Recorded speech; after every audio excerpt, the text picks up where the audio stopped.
Boom! Ladies and gentlemen, thank you very much for tuning in for another exciting episode of Ted and Papo's The Wrestling Exchange. Possibly, quite possibly, the most insightful wrestling podcast, webcast, video thing on all the interwebs and YouTube. Ladies and gentlemen, before we really get started, get into the meat and the potatoes, I'd like to bring on my co-host. Ladies and gentlemen, he is... Papo, welcome back, everybody. Let's go ahead and get this show rolling. Well, Papo, don't put the cart before the horse because we got a couple quick things to talk about. Plugs. Why don't you tell these people how they can interact with us and earn some goodwill? Okay. We have a Facebook page, Ted and Papo's Wrestling Exchange. Please go ahead and visit the page. We put up random pictures, ask questions, and it's a good way for you to intertwine. And down below, there's the like, subscribe boxes. Please go ahead and do so. You'll get notifications once our videos are up on YouTube. Like, so we can go ahead and get noticed. And Mikey, what about some cha-ching? Tell us about some cha-ching. Cha-ching indeed. If you go to www.patreon, that's P as in Peter, ATREON.com/Ted and Papo, that's going to take you to our Patreon page. And the reason why we bring this up is that Papo and I are in the works of upping the audio, upping the visual, the whole quality of the product. And basically, the best way that we can do that is if you have a little ducats, you got a little jangle-jangle in your pocket, and you want to throw a little bit, maybe $1, maybe $5, maybe 50 cents. Who knows? Go to our Patreon page. You can give us a small donation if you can. If you're not, we're not going to hold it against you. We know it's hard times, Daddy. We know it's hard times right now. If you can, great. If not, then just instead of giving us money, just give us a like and a subscription. And that's really all we need. And again, share on all your social media sites, YouTube stuff. I don't know. I'm old and I don't know the social networking like the young chillins do. But other than that, Papo, I think that covers the plugs, does it not? No, it does not. No? What are we missing? Disclaimer. Language. Oh, well, yeah, that comes after the plugs. So, for those of you who are new here, and if you haven't seen the show before, it's very simple. It's a passionate conversation between two lifelong wrestling fans. It's a no-holds-barred conversation. That means bad language, 4-letter words, maybe some inappropriate hand gestures and sexual innuendos. Who knows? All of those things happen to fly here. And if you're not down with that, then he's got 2 words for you. Extreme gerontophilia. What is that? Sex with a cougar. Oh, yes. Excellent. So we're going to talk about Raw this week, March 16th. We're also going to talk about the surprise return of Mark Henry, some continuity issues within the WWE programming, the Intercontinental title picture, and so on and so forth, and all that good shit, plus the road to WrestleMania, all that good stuff. But before we do that, Papo, you and I have been talking quite regularly about a certain member of the Samoan wrestling family, the Anoa'i family, and that's a dude by the name of Roman Reigns. And he's been cutting a lot of he's been giving a lot of interviews between Sam Roberts and a number of other places. And Papo and I have discussed how he kind of comes off as a little bit of a douche. I'm not saying he is a douche. I'm just saying that's how he comes across. And Papo, they have this good guy persona for him, and I just don't see it working. Do you want to talk about this Rolling Stone interview? Just 2 questions on it, or what do you think? Go ahead. Just pop those 2 questions real quick so we can get balls deep into Raw. Okay, so one of the questions in the interview that's asked at Rolling Stone, they basically talk about the separate narratives between Brock and Roman Reigns. How Brock has his critics, or excuse me, Reigns has his critics, and Brock has this aura that he may be returning back to UFC. And basically, this is Roman Reigns' response. He says, I think we have the advantage because no one knows what to expect. We have the possibility to do anything. Think of the athlete he is and the athlete that I am. We can legitimately do anything in the ring. People all the time try to criticize movesets, things like that. But a couple weeks ago, I jumped clean over the top rope. I dived as if I was Rey Mysterio or something. People have never seen me do that, but it doesn't mean I can't. I can do anything I want in the ring, and it really comes down to when the time is right, and only when the time is right. But once that bell rings and the punches start flying, I think people are really going to appreciate what's going on. Now, here's what's weird, is that if you break down what he says no one knows what to expect. We do. It's a wrestling match. We know that. We know that there's going to be a winner. We have a lot of theories, but we do know what to expect, and that's a solid main event for WrestleMania. He says he can literally do anything, which is hilarious because I've yet to see Roman do a 450 splash. And Roman, when you do a 450 splash, don't tell me that you can do anything in the ring. That's kind of really fucking stupid and misleading. Get at me, bro. Third thing, is he talks about jumping over the top rope as if nobody there does that. Papo, offhand, can you think of just a couple of guys, I don't know, maybe he's related to, that do that shit like every fucking week? Oh, this is a hard one. Let me think. I want to say... maybe Undertaker? Is that where you're going? Undertaker? Are they related? Is Undertaker Samoan? I wouldn't doubt it. That's a big family they got there. Huge family. Jimmy and Jay Uso. And no shit. I think we should dub Roman Reigns Super Uso. We can do that. So he just kind of comes across as snobby. And one of the other problems I have, he said he dived. That's really terrible. Just goes to show you how bad the American education system is. Roman, it's dove, past tense.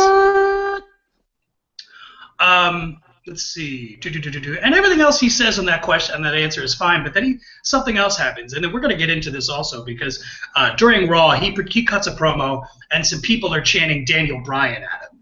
And then he basically takes a shot at the people in the crowd that do that. So what the Rolling Stone article asks, or the writer of the article asks, he says, you shot back at the crowd last night. Is that something you're comfortable doing, or have you been instructed to do that? And Roman Reigns at first kind of gives the expected answer, that it's an instinct thing. And I don't doubt that. I think that is pure instinct. Like I said, I mean, this guy was born to be in this business. He's definitely going to be a star. Keyword, going. Not a star yet. I don't care how many times you wear that one versus all, or I can, I will.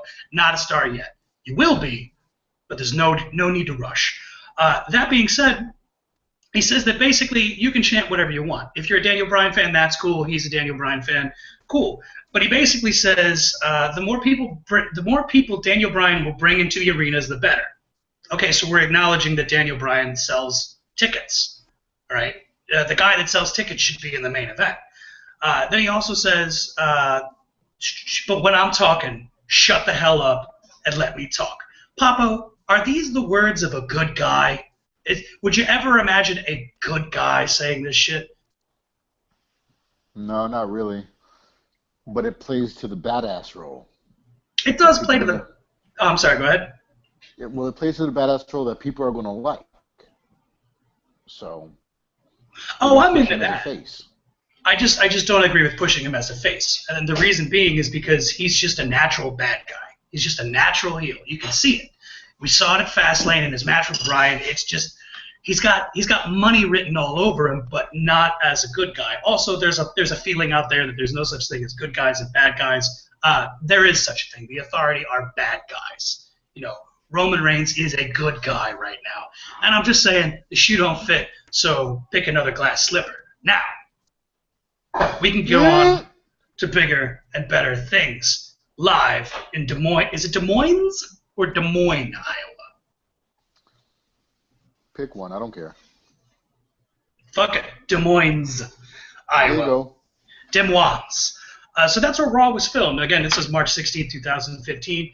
And the show begins, and they basically show footage of a sit-down interview with Randy Orton conducted by Michael Cole, presumably on the WWE.com website. And they talk about the vicious assault he led, or basically the ass-kicking that he handed to Seth Rollins. And Orton says that when he goes to Monday Night Raw, he's going to find Seth Rollins, spit in his face, and challenge him for a match at WrestleMania 31. Then we get the actual start of the show where we see almost the entire Authority in the ring. So we have Kane, we got Big Show, J&J Security, Seth Rollins. And basically Seth goes on to say on the microphone that Orton betrayed him, says what he did to Randy was nothing like what he did to the Shield, because the dismantling of the group allowed Reigns to invest in his future, and what Randy did was borderline sociopathic. Big Show kind of throws his 2 cents in and says that he's sorry, he apologized, and he's partially to blame, and that it breaks his heart to disappoint the future of the WWE. And then he basically says that Randy Orton is a no-good snake in the grass, and he crushes snakes under his boot in his spare time. Papo, do you imagine Big Show's just stomping through the fucking forest looking for snakes and shit? Dude, I think he's scared of roaches. Hey, man, some roaches are really fucking big. Now, especially in Florida. Especially in Florida. So Kane basically says that although he's not as gullible as Big Show, nonetheless, Orton did fool him also. And he promises to never make that mistake again, and that Orton will definitely pay for those actions that he took last week. Jamie Noble refers to himself as the secret weapon of the Authority. Now, before we get into anything else he actually said, I popped for this. Papo, Jamie Noble, secret weapon of the Authority, is that confirmed? Awesome. He's a secret weapon of the Authority. Done. Especially with all that twang. All that twang, Zip. He also knows Randy to be a rat and not a snake.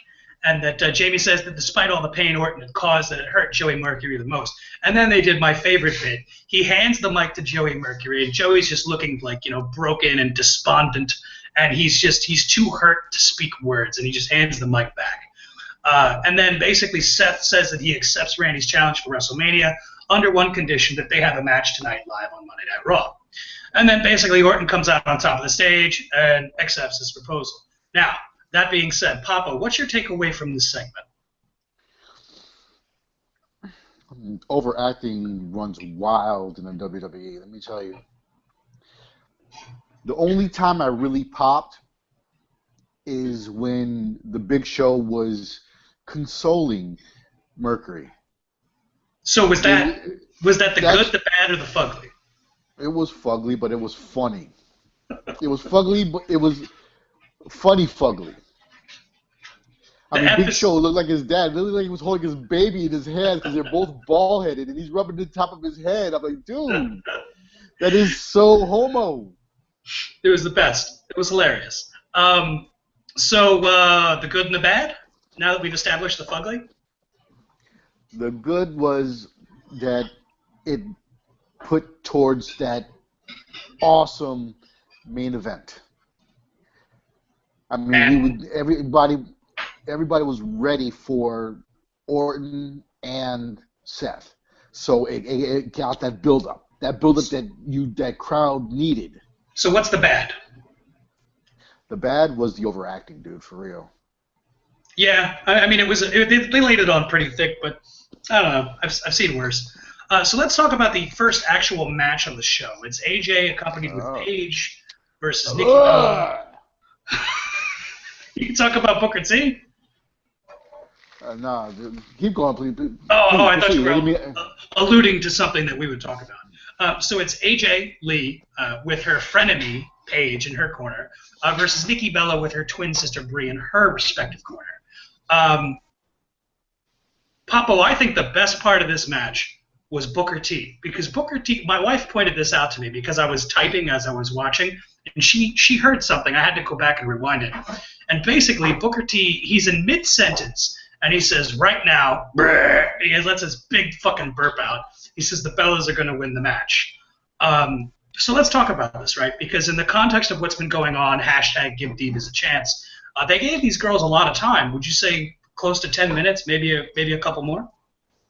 Close to 10 minutes, around about approximately 10 minutes. But damn. Go ahead, please. So the match itself, is it safe to say that it just wasn't that great? I mean, not really good, which is surprising given all of them have talent. Is it safe to say that it just wasn't good? Good and that match should not be in the same sentence. That match was completely horrid. So many missed spots, such sloppy wrestling on their part. AJ can go. Nikki's been getting better, but it was just so many missed spots. I was just so disappointed this whole match. I started playing Candy Crush.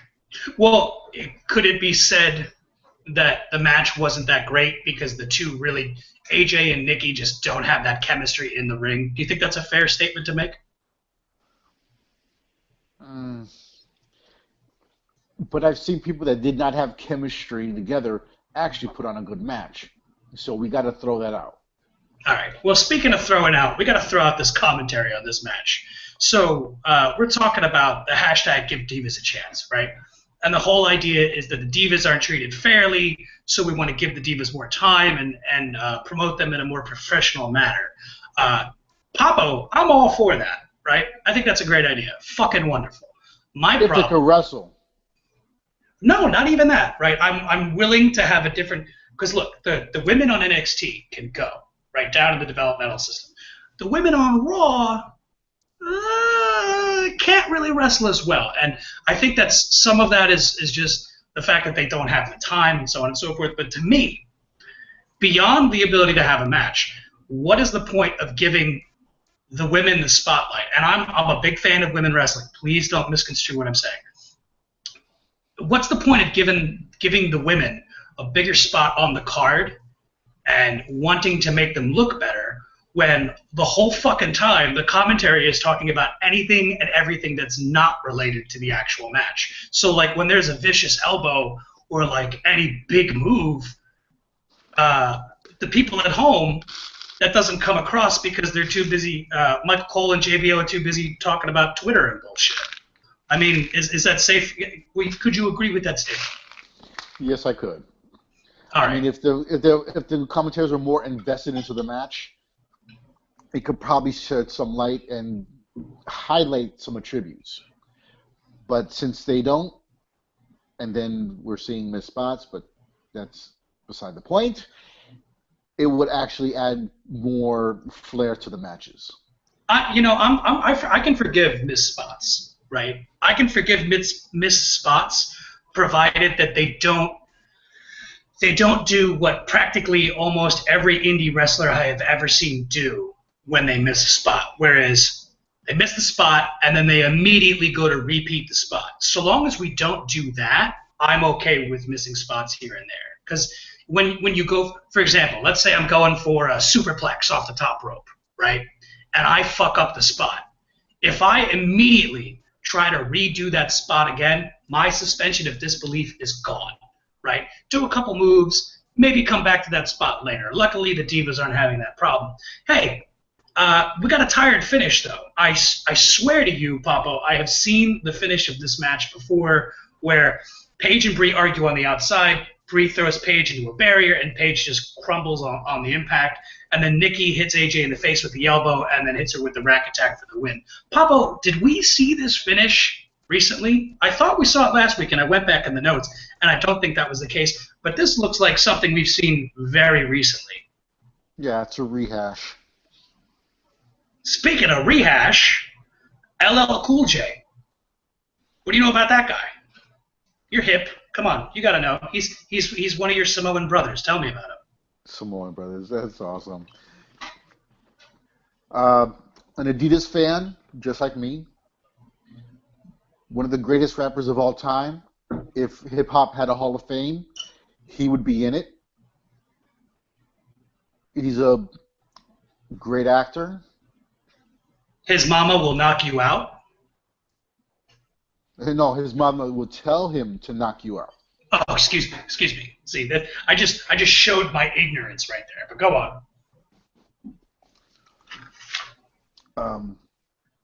Yeah, I mean, overall, a young rapper who became a superstar / actor,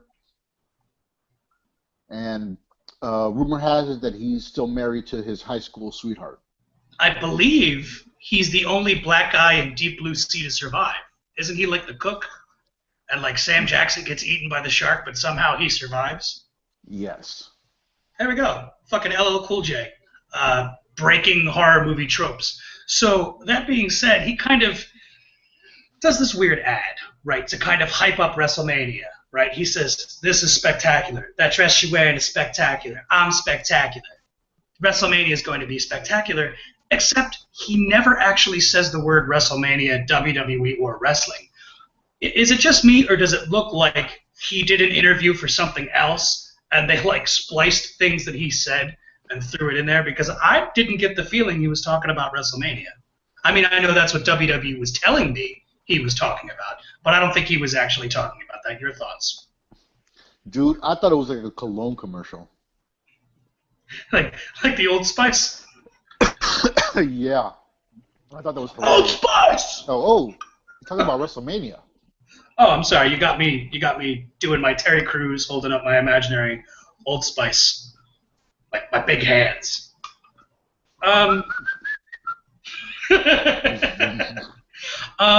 Yeah. I could take it or leave it with this WrestleMania ad. Is this one last question before we move on? Is this a desperate attempt to gain celebrity and not endorsements, but like just gain attraction to WrestleMania, being that the card is kind of like so-so this year, or rather, maybe not the card, but the build-up is so-so. Well, WWE is famous for that. They've been doing it for years. So, what could you say? I'll tell you what I can say. They got their A-listers for advertising, so I wonder how much you paid them. LL Cool J is an A-lister? I'm just trying to be clear. I don't know. I'm completely ignorant to pop culture. LL Cool J is an A-lister. All right. Well, we're going to talk about a recap. Did you watch SmackDown this week, Papo? I caught enough to back you up on the notes that we came up with. All right, cool. Because I didn't see it. I just saw what they showed me on Raw, and I got a couple of questions for you. So what they show us is a recap of what looks like Mark Henry making his return from injury. Now, did him and Roman Reigns have a match on SmackDown, or was it just like two guys talking in the ring? No, Mark Henry came out to the ring by himself and started talking.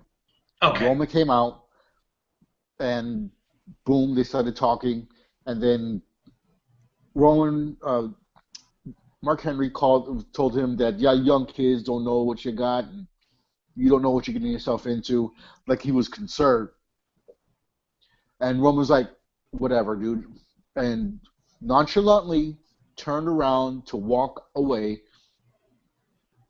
Mark Henry grabbed him by the shoulder, pulled him back into the ring, and mushed him. Full face mush. And then when Roman Reigns got mushed, he went against the ropes and came out and Superman punched him in the face. It was awesome. Fucking disrespectful. Gotta respect your elders. Your elder statesman, Mark Henry. So here's what I took away from that, and I'm curious to hear your thoughts, because they show this recap of this occurring on Raw. And again, I didn't see SmackDown, but is it just me, or Mark Henry's new gimmick is the guy that gets bitched out? And just give me a minute, I'll explain. Brock Lesnar returns, right around the time he was feuding with Big Show. I'm going to say Royal Rumble 2013 or 2012? 2013. I'm going to say 2013. Am I wrong on that? I'll tell you what, if I am wrong on that, ladies and gentlemen, comment in the description box below and tell me how much of an idiot asshole I am and correct me. But basically, so Brock shows up, and fucking Mark Henry's got beef, and then Mark bitches out Brock Henry. Brock bitches out Mark Henry, right? And then Mark Henry's out for a few months. Brock comes back, and then Mark Henry tries to attack him, and again, gets bitched out by fucking Brock Lesnar.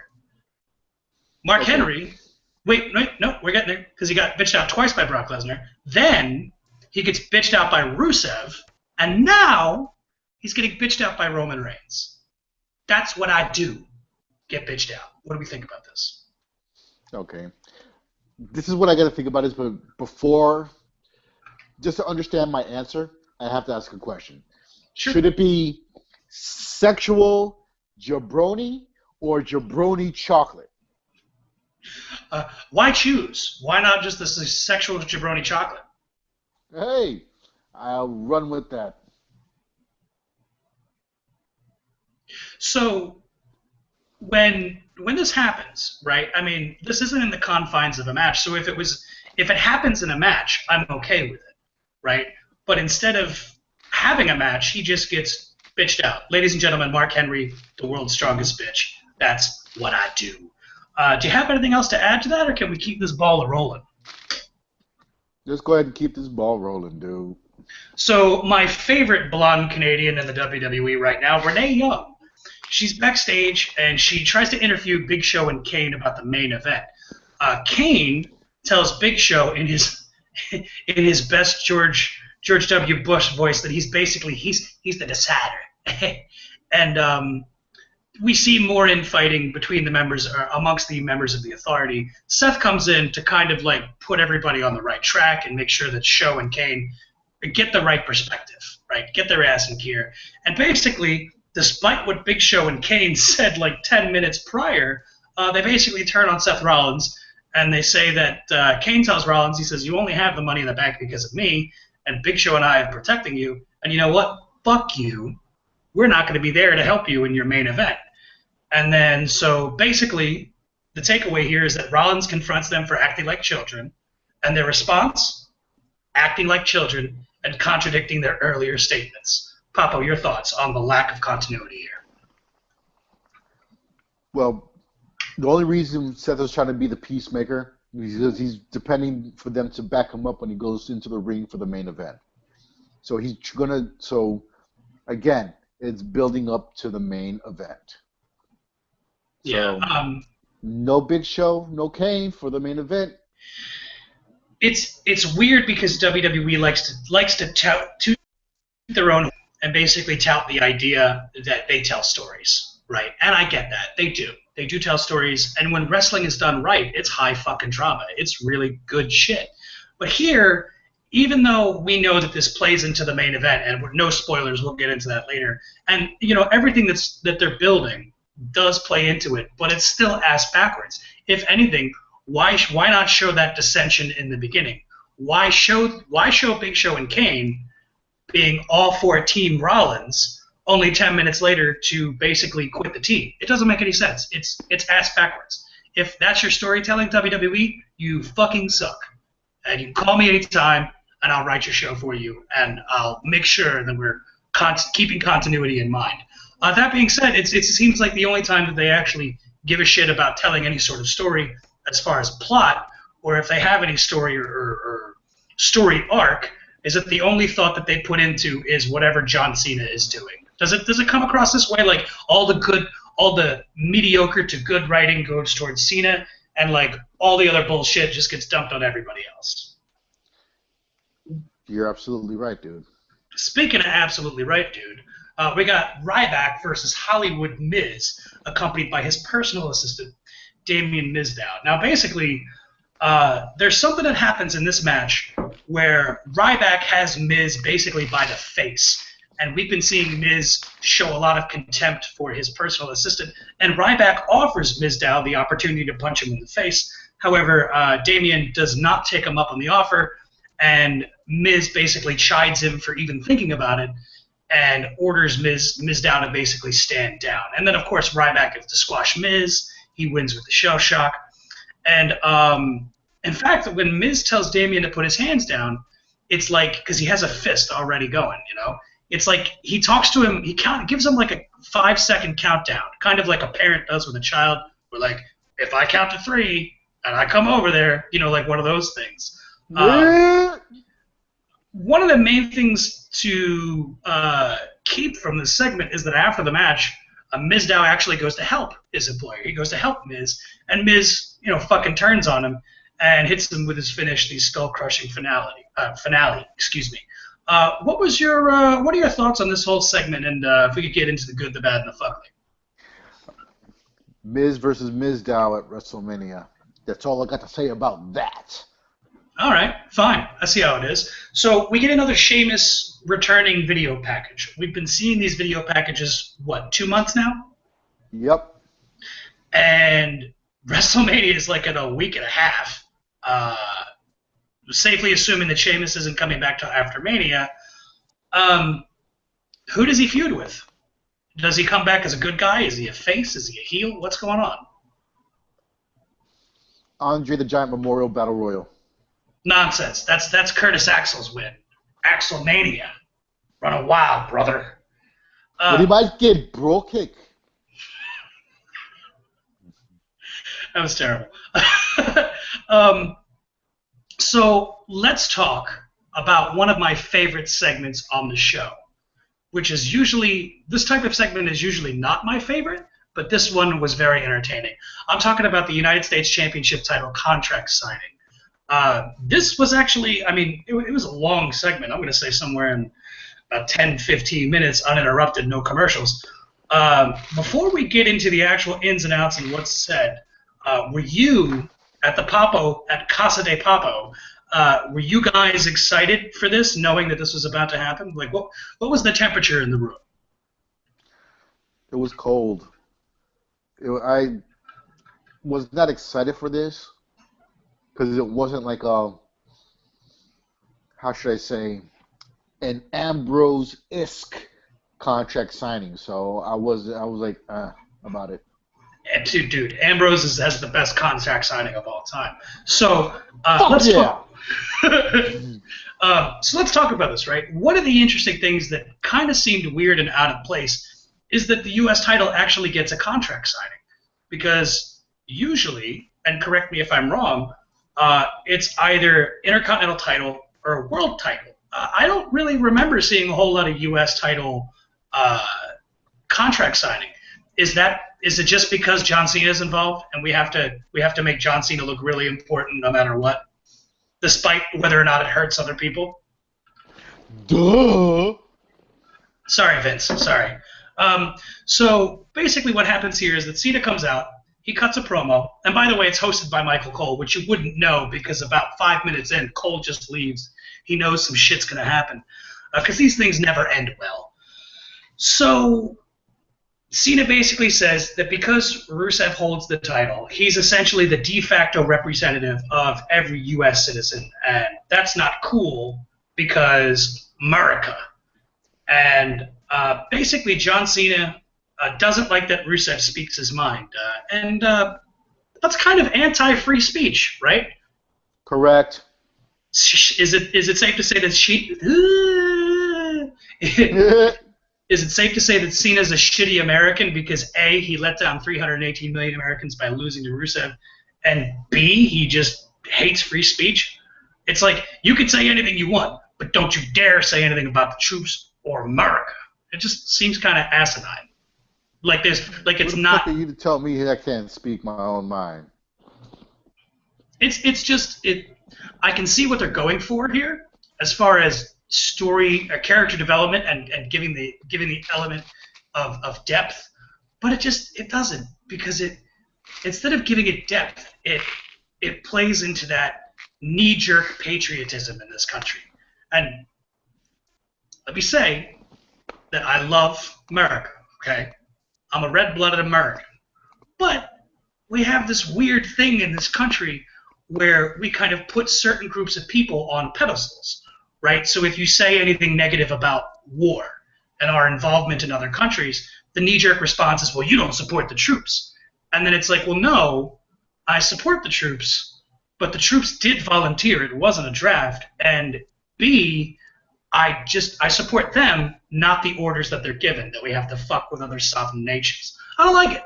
It's wasted my tax dollars and it's bullshit. Let's bring them home. Bring them all home. Fuck it. But that being said, though, let's get off the knee-jerk patriotism and talk about what really happens here, because although it does play into it, I don't want to go too far down the rabbit hole. So Rusev finally comes out, and Papo, oddly enough, he does not come out with Lana. He comes out with some guy who sounds like he's from Michigan. Boo! Yeah, we want to see Lana's legs. But is this, do we, in storyline, because they didn't offer a reason, is it safe for us to assume that Lana is not there because she conceded to giving John Cena the match when Rusev was like, no fucking way? I mean, can we expect that this is why she was absent? Yeah. Rusev put her in timeout.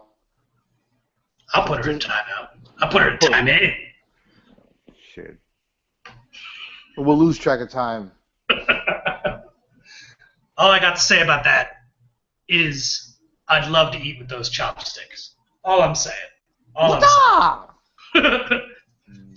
talking about her vagina, people. I'd love to eat it. That being said, though, let's talk about the actual segment itself, because I could talk about Lana all fucking day. She's amazing. So this guy, he's feigning a really bad Russian accent. And I swear to you, it sounds like he's from, Wisconsin, don't you know? Like, it sounds just like that. Like, he's literally, like, trapped in the Midwest somewhere. And basically he says that as Mr. Rusev's attorney, he will not be signing this contract. Rusev will not be competing against John Cena at WrestleMania. Rusev did not agree to this match, or any other match for that matter. And he basically goes on to show video footage on the Tron of John Cena basically waterboarding Rusev into getting the match. And again, Rusev never consented to the match. That was all Lana giving in for fear of Rusev's health. Now, Rusev's legal counsel continues, and he says there is no evidence of Rusev, who, by the way, is the only man who can grant such a match. Therefore, this proposed contract, or this proposed match, is null and void. However, if Mr. Cena can extend the courtesy of the American freedom of speech, my client will sign the contract as long as Mr. Cena can contain his American barbaric behavior and allow my client to read his prepared statement in full. So, without getting into the rest of it, Papa, what do you think about what's being said here? Hey, Rusev and Lana are a team. She comes out, she praises him. So 1 and 1 is 2. So Lana consented to the match, so that leaves Rusev to the match. I mean, technically, if Lana is Rusev's manager, then she has all rights to consent to his matches. That's a fair point. I didn't think about it that way. So what do you think about the wonderful phrasing at the end there that basically John Cena needs to contain his barbaric American behavior? Suck my barbarian. Your barbarian, just your barbarian in general? For real. I mean, the stuff that came out of Rusev's mouth about America, and he's going to tell him to hold back his barbarian attitude?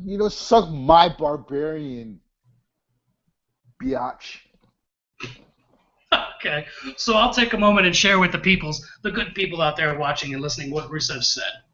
He says, quote, as he reads from his prepared statement. He says, America lives and dies with the belief of second chances. John Cena, I defeated you at Fastlane, yet you continue to try and have another match, which is because, and that is why, and that's because you are weak. Weakness is just one of the many problems with America. America worships failures. This country's parents are failures, or the parents in this country, I guess he was saying. Their children will grow to be failures, and American people are a stain in history. America is a cancer to the world. And then he quotes the Star-Spangled Banner, and he puts his nice little twist on it. He says, oh, can you see this stupid little land? How so proudly you held this stupid little country, a country that will die. Now, again, to be clear, I got American red blood running through my veins, okay? But I loved everything Rusev says, because he's a perfect foreign heel, right? He's like, fuck America, America's weak, America sucks, suck my Mongolian balls, or he's Bulgarian or whatever. I'm okay with it, right? Because it goes to serve the narrative that it's not that he's a foreign guy, that we hate him as a collective, we as a collective hate him. It's the fact that he's a dick about it, right? Right.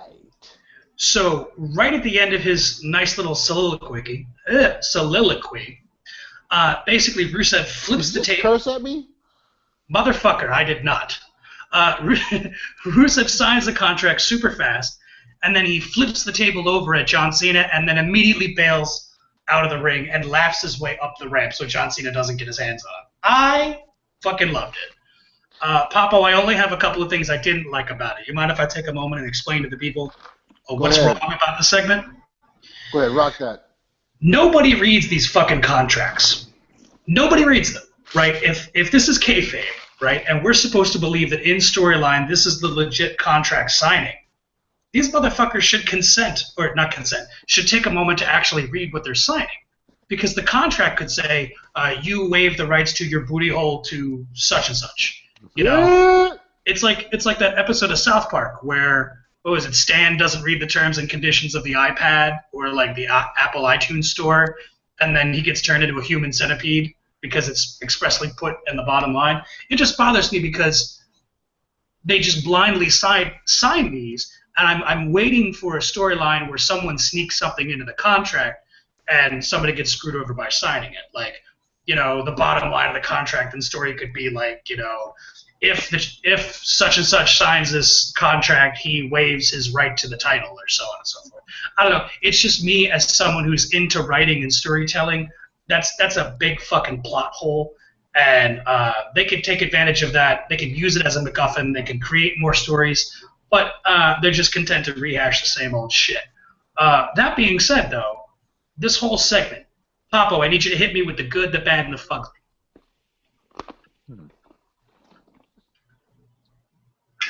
And by the way, I'm not picking my nose. I've just realized in my old age that I've got hairs coming out the bottom of my nostrils, so I'm trying to pluck them. So yeah, I'm not digging for a winner. That's the fugly right there. Me? Never. Never. Can we say the fugly? Oh yeah, hit me with it. The good, we get a match at WrestleMania for the U.S. title between Rusev and Cena. The bad was the attorney who had the most horrible accent, and the fugly would be your nose hairs. I can't argue with the fugly nose hairs. I cannot argue with that. Yeah, I mean, I'm almost in complete agreement with you on that. So in the interest of time, let's keep this ball rolling and talk about the next segment. We got Big E and Kofi versus Cesaro and Kid, and they're, of course, accompanied by Natalya. I like all of the individuals in this match. I want to be very clear about this. I think they're all very talented athletes and good professional wrestlers. At least good. Some of them are actually way better than good, like Cesaro and Kid are way beyond good. And Big E and Kofi, they're good. They're okay. But I gotta say, I didn't give a shit about this match. Did you? I did not until the end. Yeah, so let's talk about the end. Because in the beginning of the match, right before things get started in the actual ring itself, the Los Matadors and El Torito come out to watch the match. And the finish is basically Cesaro hits Kofi in the back of the head with his European uppercut. And then after the match, the Matadors attack the New Day, and Torito attacks Cesaro and then hits him with a head scissors from the ring to the floor. So are we going to get a three-way tag match, Matadors versus New Day versus Cesaro and Kid for the tag titles at Mania? That's what it looks like right now. I'm really not sure. But I did hear that one of the Usos is out on injury, so that leaves them out of that equation. I'm okay with this match so long as there's a spot where, like, because, you know, only two members of the New Day are going to be in the match because there's three of them. It's Big E, Kofi, and Xavier Woods. So whoever's the odd man out for the New Day team, they need to have, like, some sort of spot where Torito fights the other guy and maybe Natty, Neidhart, who knows. All I know is that I don't care. And I would care, except there's this thing in WWE where they just have to make the champions lose on TV all the time. I don't know why this is. Because by that logic, whoever beats the champion automatically becomes #1 contender. So, like, take, for example, Wade Barrett. Okay, as Intercontinental Champion, he's like 1-9, which is fucking awful, right?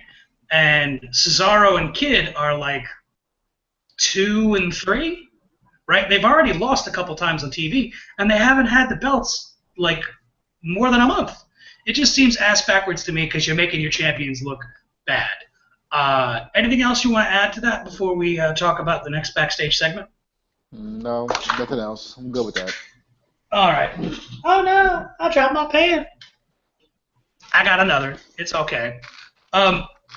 So Seth Rollins meets with J&J Security backstage, right? And he basically tells them that they need to be on the top of their game and they can't leave him high and dry like they did last week. And Noble basically reminds Rollins that, like, yeah, we left you high and dry last week because you fucking told us to. And Noble basically goes on to say that, look, dude, if you had listened to us with what we were saying and telling you to do, last week, as far as the beating by Orton you received, would never have happened.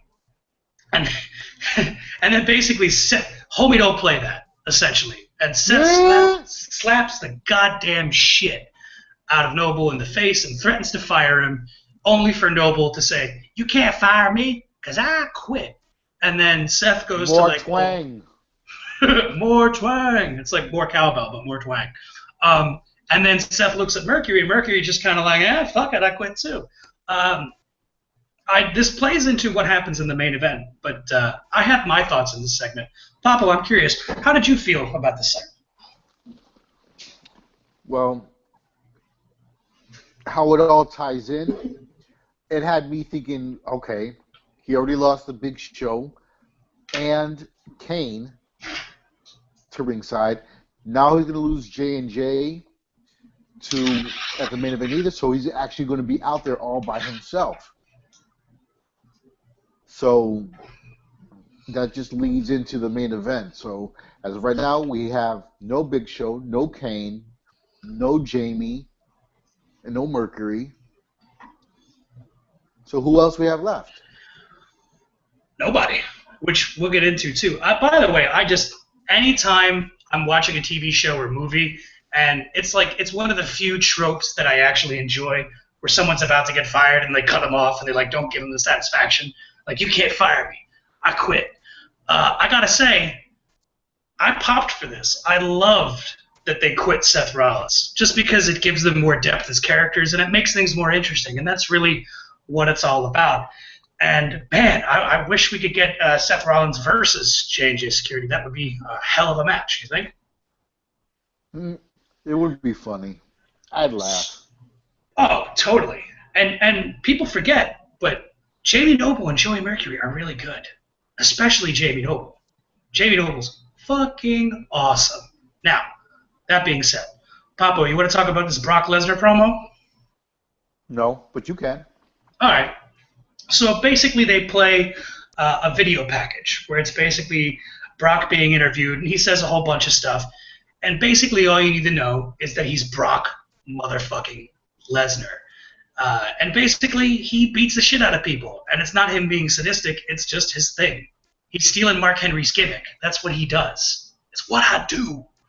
And he says, look, I get paid to kick people's ass. I'm an ass kicker. And he's taken, isn't that Triple H's gimmick too? Doesn't he call himself an ass kicker?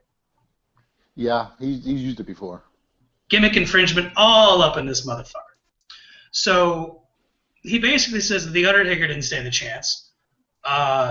And Roman Reigns isn't going to stand a chance. And he says no matter what, whether or not he decides to sign his contract with the WWE, either way, he's going in as champion and he's leaving WrestleMania as champion. And whether he takes that belt to UFC or not is irrelevant, because Brock motherfucking Lesnar. He also talks about, he says a couple of interesting things here, so I'm just going to go ahead and quote him. He says, they put me against The Undertaker and I ended the streak. SummerSlam, John Cena, I suplexed his ass out of the main event, which is totally true. He says, this is my world. I don't need to hunt. I need to defend. So he's basically in defense mode. And he basically tells Roman Reigns that there's no fairy tale ending. There's no feel-good moment. It's Brock fucking Lesnar. And Roman Reigns is going to get beat by the beast. I don't have anything. I don't have any problems with anything fucking Brock Lesnar says, because if Brock Lesnar just said hello to me, I'm pretty sure I'd pee my pants.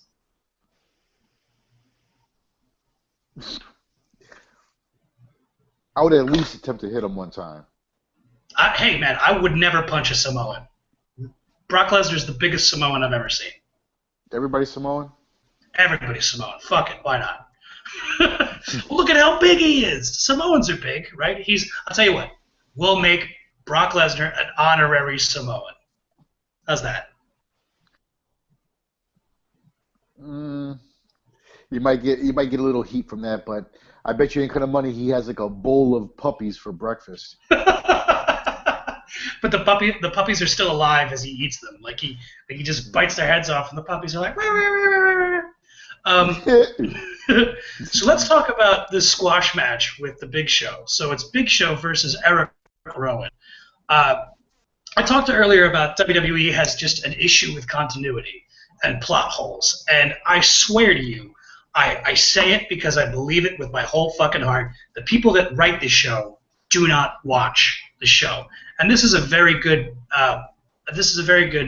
example of that, because Eric Rowan has got his ass kicked by Big Show over and over and over and over again.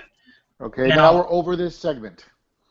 No, I gotta finish, man. So if the idea was to make Big Show look strong in destroying Eric Rowan, you don't have to do that, because Big Show's legitimately 7 feet fucking tall, and he's 450 pounds. You don't need to make him look strong. It's like the idea of making Andre the Giant look strong.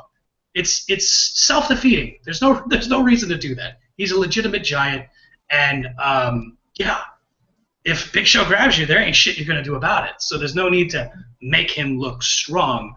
On top of that, though, him squashing Rowan makes no sense, because although you and I have said that Rowan was the weakest link of the Wyatt family, it doesn't help Big Show. Like, this doesn't make Big Show look any bigger or better, and it fucking hurts the shit out of Eric Rowan. Eric Rowan is jobber number 42. Is that safe to say? It's safe to say. And yeah, I mean, I think there was like an elbow from Big Show from like the second rope, and there wasn't even like a finish to the match. It was just over, and Big Show left. Like, he didn't pin him. It wasn't a DQ. It wasn't a no contest. So I don't know what the fuck happened there. But speaking of things that I don't know what the fuck about, terrible segue, I know, we're going to talk about Papo. Tell the people about the newest inductee to the 2015 Hall of Fame. The newest inductee for the 2015 Wrestling Hall of Fame, the living legend, Larry Zbyszko. My man. So, Papo, I grew up watching Larry Zbyszko in one form or another.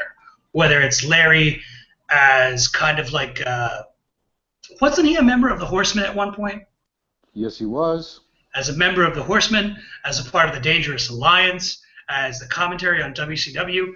I think for a while he was like on the first hour. WCW did like a 2-hour broadcast of Nitro, so like I think it would be like him and Schiavone for the first hour, and then they'd hit the fireworks at hour 2, and then it would be Heenan, McMichaels, and Bischoff. But I gotta say, man, I'm a fan of Larry Zbyszko, and he's the living legend. I mean, even though that's a gimmick he stole from Bruno, this guy has been wrestling for a long fucking time, and well-deserved, right? Well-deserved. A legend in WCW, master of the Tree of Woe, awesome all-around wrestler, and great entertainer. And you know what? I believe he was AWA champion, and he's related to Vern Gagne in some way. I don't know if he's like Vern Gagne's like son or son-in-law or something like that, but he's definitely related to other famous wrestlers. My only problem is that Haku, so far as I know, is not in the Hall of Fame, and that needs to happen. But as far as Larry Zbyszko, I'm totally okay with it. They announced Larry Zbyszko. My wife, she's sitting on the couch with me. She's like, Larry Nabisco? Like the cookie? Yeah. She's like, who's that guy? I'm like, that's a living legend. And then like I started to explain who he was, and that thing happens with all wives when their husbands talk about wrestling. You can just see them tune out. So I just let her go. Now, speaking of letting things go, we're going to let that segment go and roll on into the next one, where we got a whole bunch of dudes in the ring. We got Adam Rose, Darren Young, Jack Swagger, Titus O'Neil, Curtis Axel, Goldust, Fandango, Zack Ryder, and Heath Slater. Which at first I was like, holy shit, is that Heath Slater? I haven't seen him since the fucking rape charges or whatever. Apparently they must have dropped him. And Kane, all these guys are in the ring, and we come back from commercial to see them there. And Kane says, forget about Axelmania, which gets a lot of boos from the crowd, because fuck yeah, Axelmania. He says there's only one person that's going to win the Andre the Giant Memorial Battle Royal, and that's me. That's why I invited you all out here for a little demonstration of exactly what's going to happen. And then Mark Henry comes out and says basically someone's going to get their wig split. And he says, looks like WrestleMania is going to have its own March Madness. So he throws his name into the Battle Royal. And then Battle Royal happens. Guys go over the top rope. And then Curtis Axel it comes down to Mark Henry or Curtis Axel. And Mark Henry eliminates Axel, and the crowd just boos the shit out of Mark Henry. Is this helping to establish excitement for the Andre the Giant Memorial Battle Royal, or is this just like kind of like a throwaway filler segment? A little from column A, a little from column B. Do you want to talk about this anymore, or do you want to talk about that sweet, sweet Paul Heyman promo? That sweet Paul Heyman promo? People don't understand when Paul talks, people listen. Dude. So let's go ahead and I'm going to shoot it straight to you so you can go ahead and give our viewers the Paul Heyman lowdown. We should just start a segment, the Paul Heyman lowdown. Seriously. And you're absolutely right, because I want to take this a step back. When you said that when Paul Heyman speaks, people listen, my wife, my poor wife, who has to sit with me in the room with me while I watch wrestling and get fucking angry over dumb wrestling shit, she is not even into wrestling, and her favorite people in wrestling are Booker T and fucking Paul Heyman. And you're right. I mean, no matter who they are, when Paul Heyman speaks, he's the baddest Jew on the planet. He does not fuck around. He will give you the straight shit. And he basically says what we all know, is that Brock Lesnar is the most authentic and legitimate champion this company has ever seen.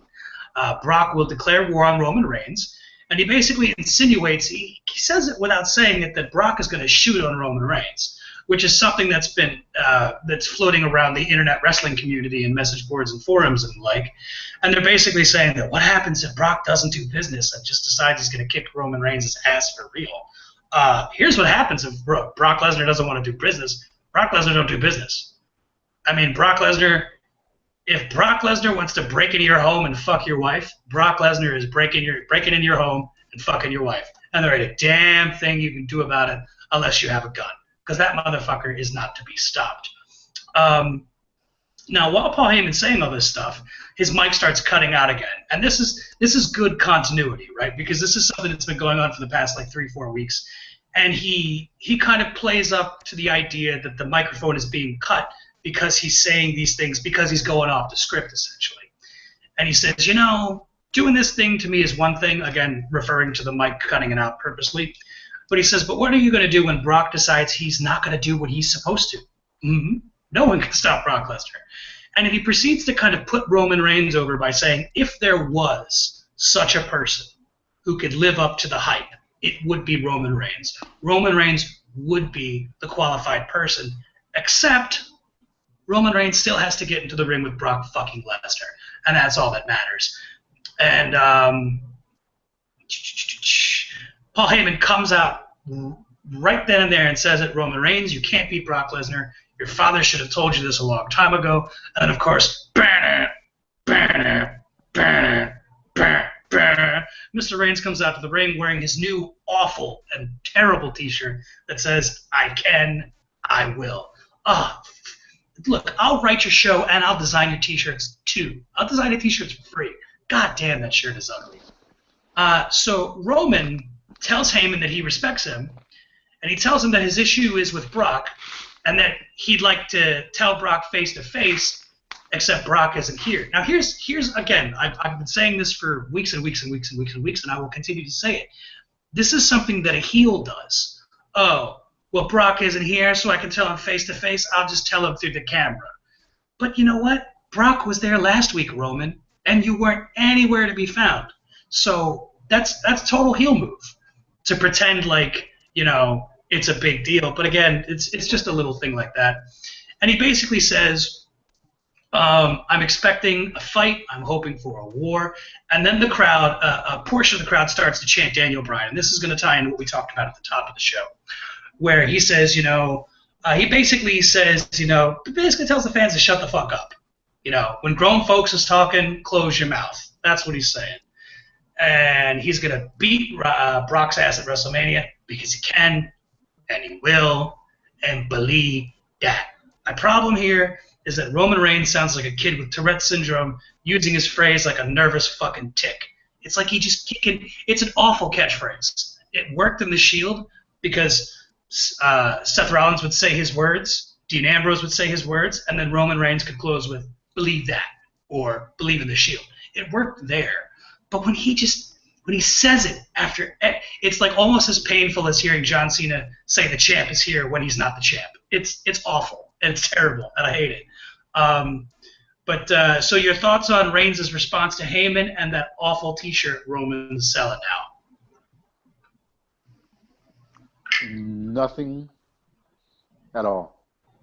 About what?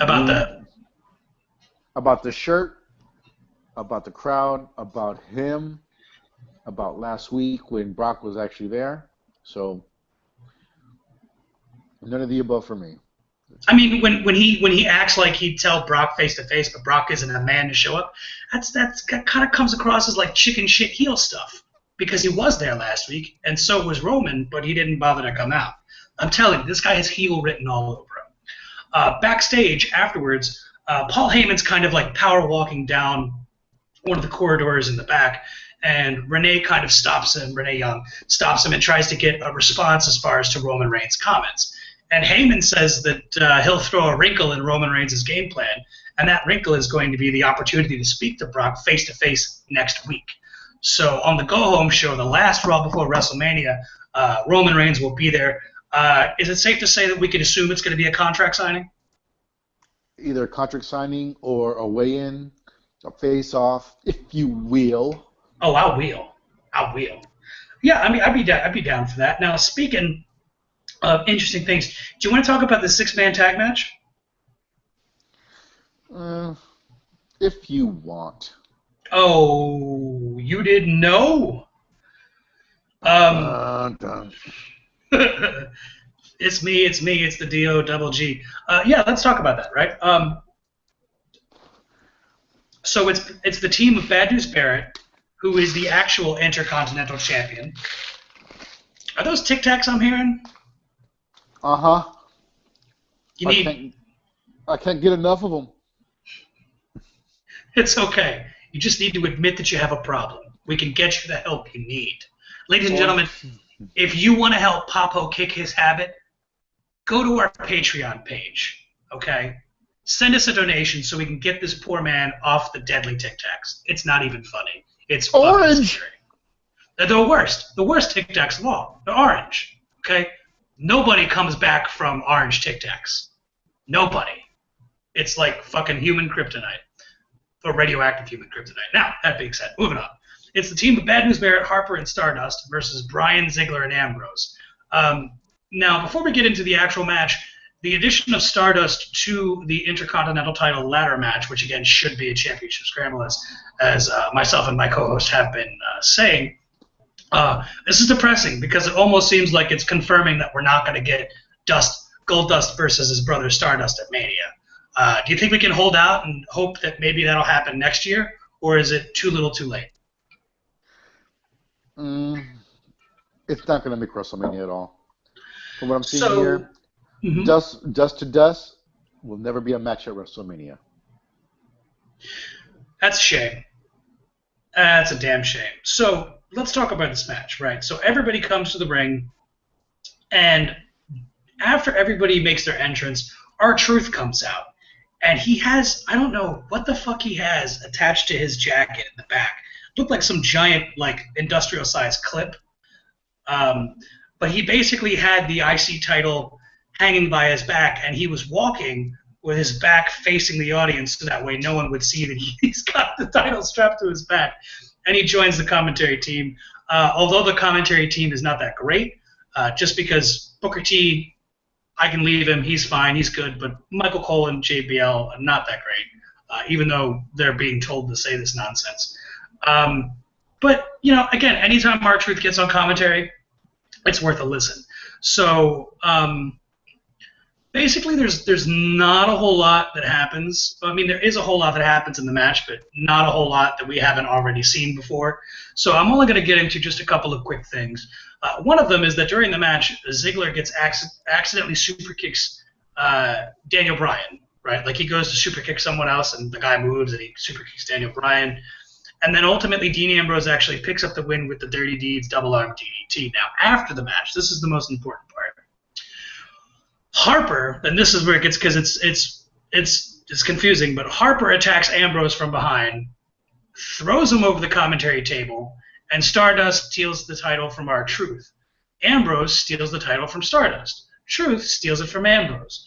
Truth avoids giving it to Harper by throwing it into the ring, and then Bryan and Ziggler have like a tug-of-war moment, and then just all fucking hell breaks out, and everybody gets their hands in the belts, and this guy's kicking that guy's ass, kicking that guy's ass, kicking this guy's ass. Ultimately, it ends up with Bad News Barrett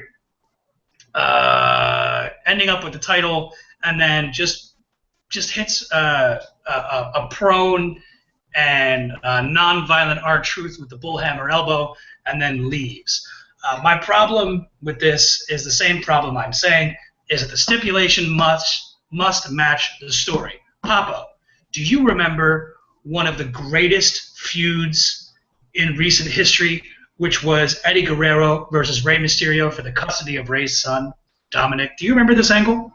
Yes, I do. So the story, if I remember correctly, and people in the comment section down below, let me know if I get this wrong, if I'm just a big fucking schmuck. Or you can let me know if you think I'm handsome and I have this luscious beard thing down here going on. But what happens is, in that feud, the story essentially was that Rey was having trouble conceiving with his wife for his first child, which was Dominic. And what happened is that they used the lying, cheating, stealing sperm of one Eddie Guerrero to create Dominic as a test tube baby. Am I right so far?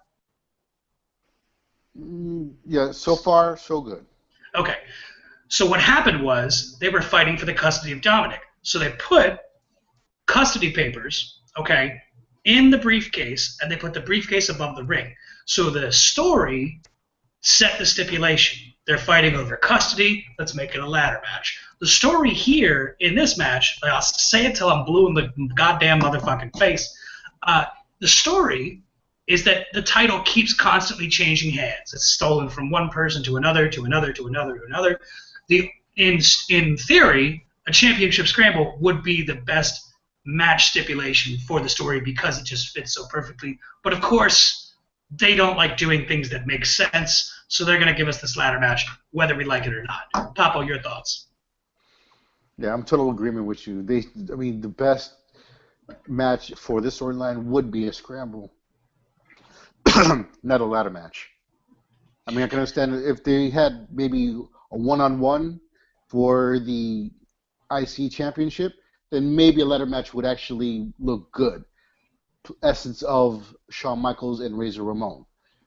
But since there's so many contestants for this championship belt, a scramble would be a hell of a lot better than a ladder match. We said this last week. It looks like this may be the replacement for the Money in the Bank match. Yeah. It's interesting stuff. Do you want to talk any more about that, or do you want to talk about the next thing? Let's go ahead and keep this ball rolling. So we get a backstage segment, and it's Steph and Triple H looking at, I don't know, maybe they're looking at pictures of kittens on their phones. Excuse me. And Seth Rollins comes in and basically proceeds to vent to the two of them about the current situation. And he's like, what the fuck are you guys going to do to fix this? Now, here's the interesting thing. I mentioned at the top of the show that there's some serious continuity issues. And this is, again, another perfect example of that. So maybe I'm just a fucking, story writing geek or whatever, or a trauma geek, what have you, but this is a big fucking problem, and here's why.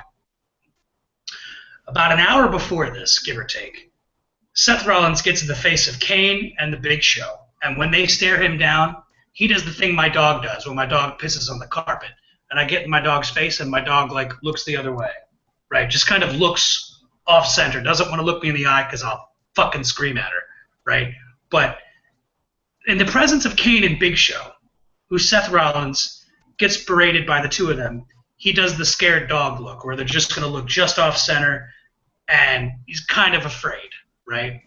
Here, though, he's talking to the two people that sign his fucking paychecks. And when he basically gets in their face, and they get in his face, he doesn't show any ounce of fear or concern of retribution for his actions. So, Papo, is it just me, or is it fucking stupid for him to fear the lackeys and not fear the bosses? Yeah, Seth Rollins pissed on the rug. He totally pissed on the rug, and that rug really tied the room together. Big Lebowski reference. Greatest movie of all time. Anyway, so Steph ultimately suggests that Rollins grow a pair, man up, and take responsibility for his own actions. Do you see the continuity issues that he's scared of one group and not the other? I mean, if he's a chicken shit, why doesn't he look like a chicken shit in front of his boss, who can effectively fire him with a snap of their fingers? It just doesn't make any sense to me. Papo, can you make heads or tails of this, or is this just broken and it's just not going to work regardless? It's broken and not going to work. All right. Well, in the interest of time, because we are running out of it, because we only have two more segments left to talk about, so I'm going to do this rather quickly. We get a Bray Wyatt promo, and Wyatt stands in it's like a backstage video, pre-cut promo, and he stands with a new urn. It looks kind of red, but I'm legitimately colorblind to a degree, so it could totally be orange. I don't know. But he looks at this new urn, and he starts to think back, and he says, "I remember the first time I saw Abigail sitting in that chair," and the chair he's referring to is the rocking chair that Undertaker set on fire. And he says, referring to Abigail, he says, "She was so beautiful. And the things that she said to me, she taught me about people like you, Undertaker. You tried to use this symbol to burn fear into my heart," this symbol referring to the urn. "And the only thing you succeeded in was turning a chair into dust. What is left of you? It's all your fault. You're out of time. Your fate is sealed. WrestleMania will be your final resting place, and it will be my coronation. The Undertaker is the watcher of the light and the darkness. After WrestleMania, no one is safe. Behold, the new face of fear." Despite the fact that we're not getting any interaction between Undertaker and Bray until we actually get to WrestleMania, does this continue to promote the feud? Does this work in creating hype for their match at WrestleMania, or is this a throwaway segment? A little of them call him A, a little of them call him B. But Undertaker does not have to show face to promote that he'll be at WrestleMania. So, but what worries me is ring rust.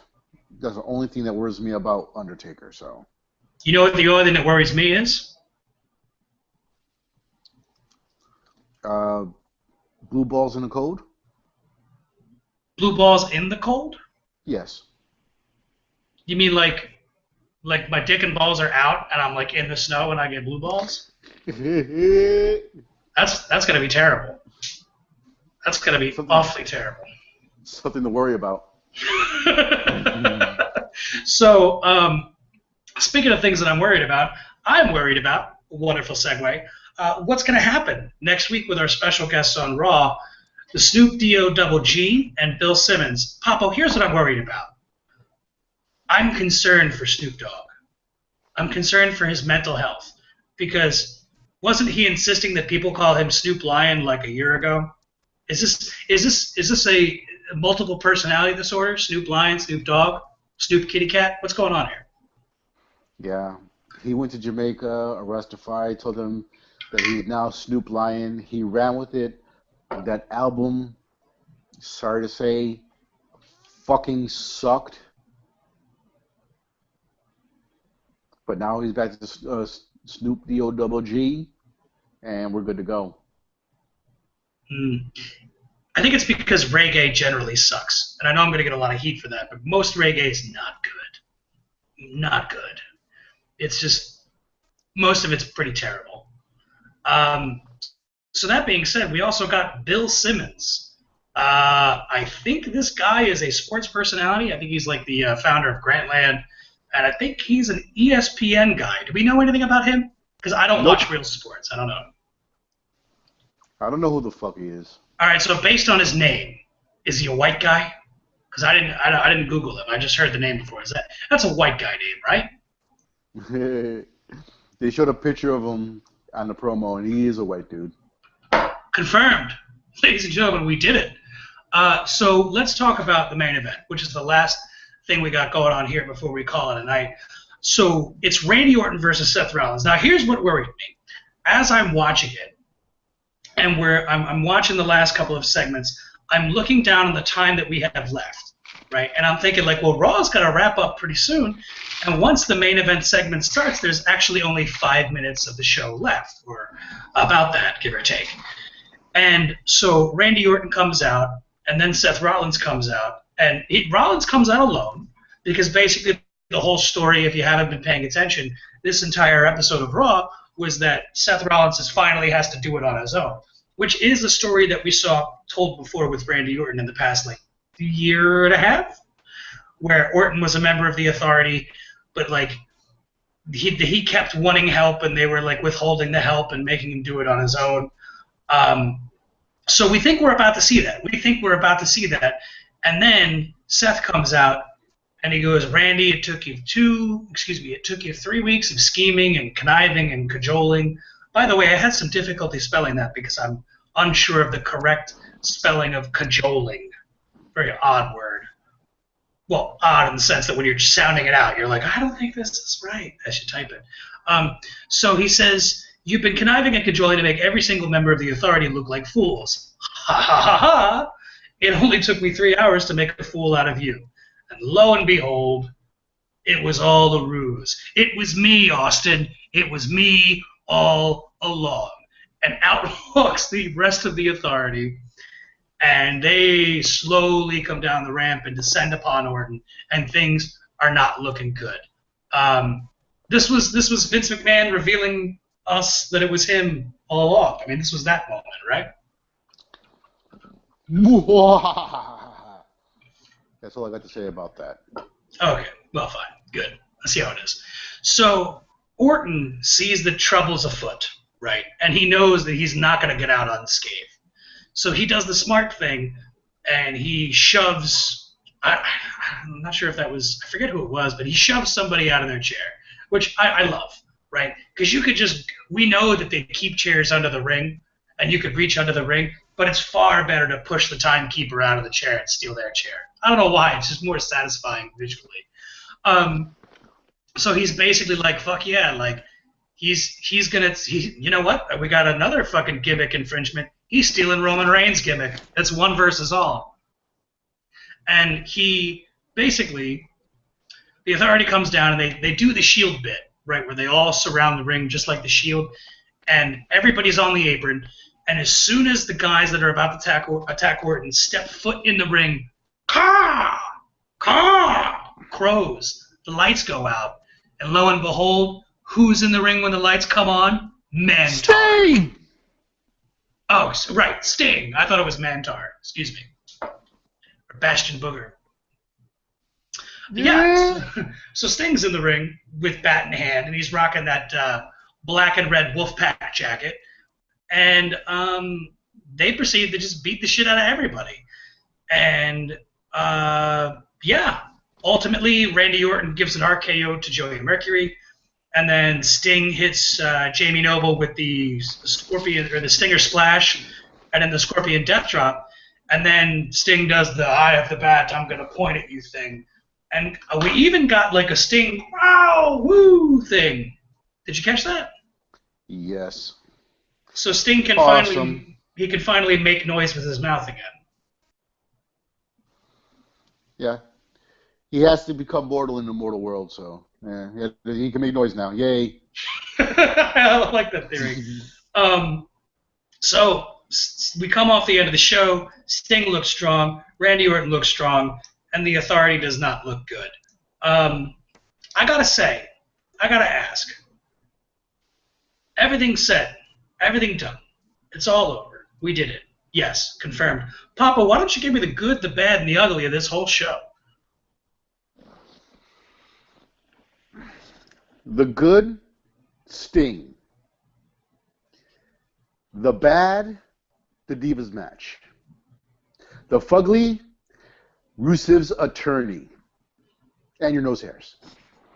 Dude, my nose hairs are the worst. I'm going to have to get a trimmer because I'm sure people are tired of seeing me do this. And I'm telling you, I can feel the nose hairs. Like if I had a higher quality camera, I'd like really get in there and show you.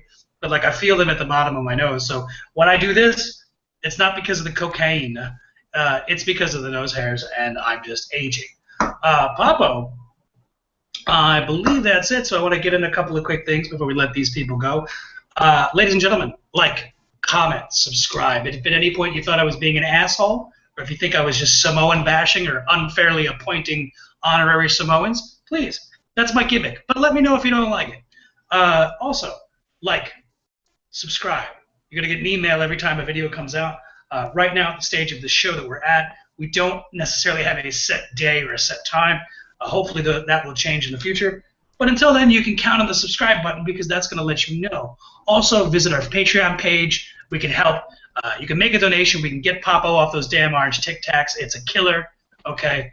It's awful. It's the worst. Orange Tic Tacs. I mean, I love them, but they're addictive. They're deadly. Make a donation. Help support the show. Share with your friends. Plug it on your social media sites. And I think that's it. Papo, am I missing anything? Visit our Facebook page, our Twitter page. We have an email address that Tetsky is going to put down below. So if you have any questions, we'll send you shout-outs. And, again, thank you for watching. I'm out. Anything else for them? Peace, bitches. Yeah.